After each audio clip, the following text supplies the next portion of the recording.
A student group here at Penn State invited Gavin McInnes, I think that's how you say his name, the founder of the Proud Boys, to speak here at Penn State. And a group of students, and I think maybe a couple faculty members, held a protest of the speaker of the Proud Boys.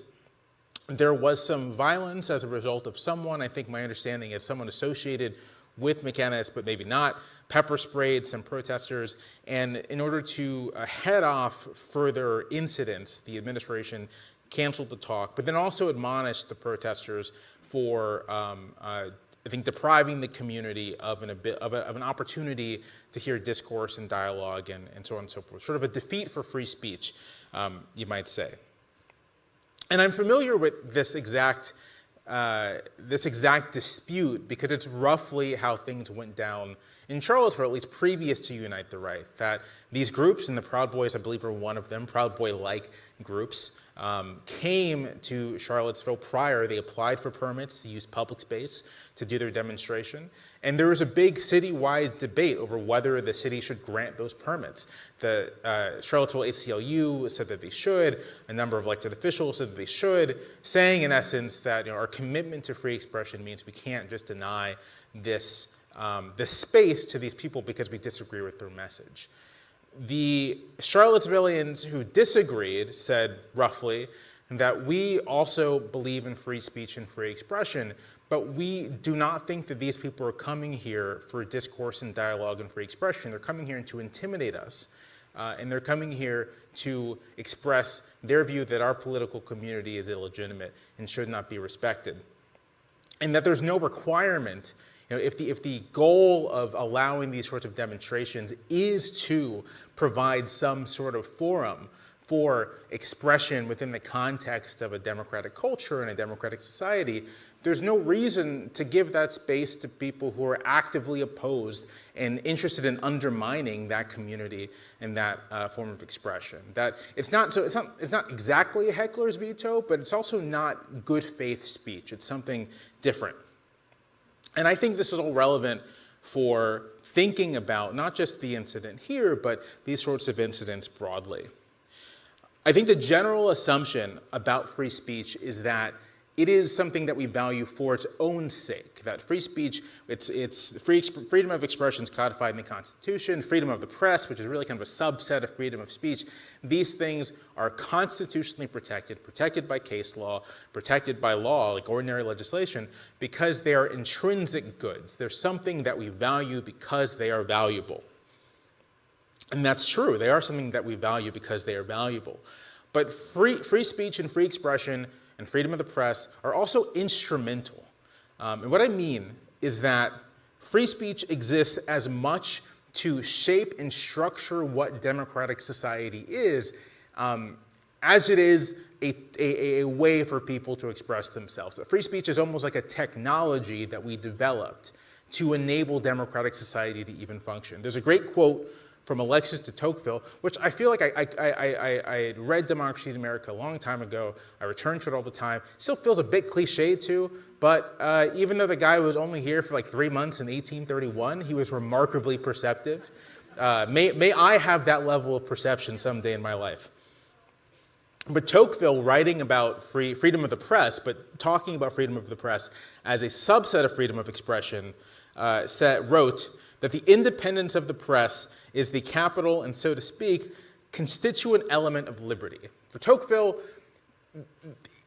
a country, a society where there's free speech and freedom of the press was like necessarily a liberal society in terms of one that valued liberty. It was part of the mix. You can't really remove it. You can't have a free society without it.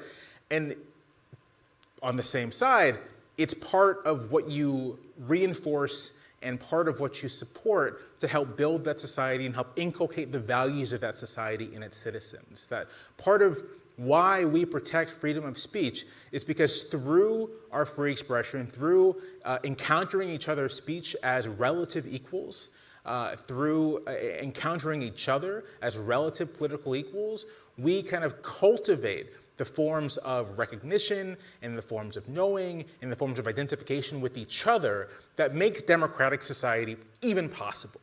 And if democratic society is fundamentally about a acceptance in all of its participants to being governed and also having the opportunity to govern, to being both ruler and ruled, and never knowing when, for any given election or any given election cycle, you're going to be one or the other. If it's a commitment to that uncertainty, then free speech is one of the ways we have to help each other understand each other as we embark on that project. For me, this means that we have to ask ourselves a question about forms of speech that are explicitly meant and designed to undermine those goals of a democratic society, to undermine the assumptions of a democratic society. We have to ask ourselves, if there is speech that does not exist for discourse or for dialogue, does not exist to actually express anything that helps us understand each other, but is instead there to inhibit our ability to understand each other, is that speech that must be protected, or at the very least, if not protecting it is a bridge too far, is that speech that deserves any kind of platform provided by the public, which the public, through its institutions, is supposed to be committed to the maintenance and preservation and inculcation of those democratic values. So enter McInnes and the Proud Boys. The Proud Boys they're not any ordinary group. They're not an ordinary civil society group. They're not just a fun, cool club of guys who like to hang out. The Proud Boys are explicitly an anti-democratic group, explicitly a group committed to a hierarchical vision of political society in which some people are always the ruled and some people are always the rulers. And the lines should never cross. The streams will not cross. We know this because in their actions, and this is key, in their actions as an organized group, these are the values they've expressed, whether it was in Washington, D.C.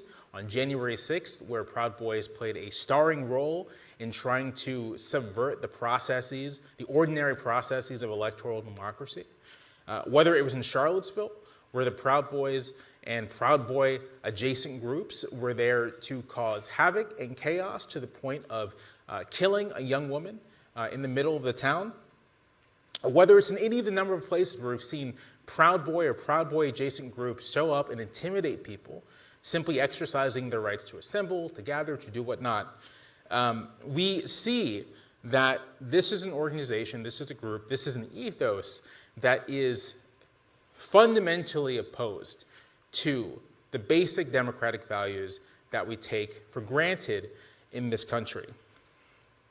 They oppose the cardinal values of a free society. And they utilize those cardinal values. They utilize the ability to speak freely, to assemble freely, to do what have you, to subvert other people's ability to do that themselves. I think January 6th remains kind of the perfect example of this. Using freedom of expression and freedom of assembly to explicitly overturn the legitimate result of a free and fair election. When they speak, in other words, they speak not to deliberate, but to make deliberation impossible. And so if you have this group that is opposed to the cardinal values of democracy, opposed to the vision of a more pluralistic and egalitarian democracy that regardless of your views on particular policy issues, many Americans say that they want. They say that they want a democracy that better embodies those values. What do you do about a group like that when it requests the platform, when it's offered a platform? You can give it to them, but if you give it to them, you can't assume that they're going to use it for discourse. It's just as likely that they're going to use it to try to undermine the potential of constructive discourse, undermine the potential of constructive dialogue. The example of Charlottesville, having not just living there, but being on the ground when it happened, witnessing some of the chaos as it happened, talking to people who experienced some of the violence, has pushed me in a direction where you say, no, that's okay. You don't give them the platform. You don't give them the public space. That's not to say that Any view you disagree with or that you find odious needs to be shunted from a position where it can be expressed to a general public. I don't think that. I think there are plenty of people, plenty of groups even, whom hold and share views that I find genuinely malignant and don't think have any real place in polite society. But if those groups aren't organizing violence, if those groups aren't part of a movement to overturn electoral democracy as we understand it, then let them have the platform and you meet them with opposing speech. But if they don't meet that criteria, then I don't think there's any obligation to allow them to have the platform. In my mind, in terms of what I understand about what happened here in State College, the students were right to protest. And there's no need to chastise them for diminishing free speech, because I don't think free speech is actually what's at issue here. What's at issue is whether or not we're going to affirm the basic values that shape how we should operate in democratic society, because they don't get affirmed by themselves. I think we can all see that. We can see that over the last half decade. Those values do not just affirm themselves. They have to be affirmed, both by our actions and by our institutions.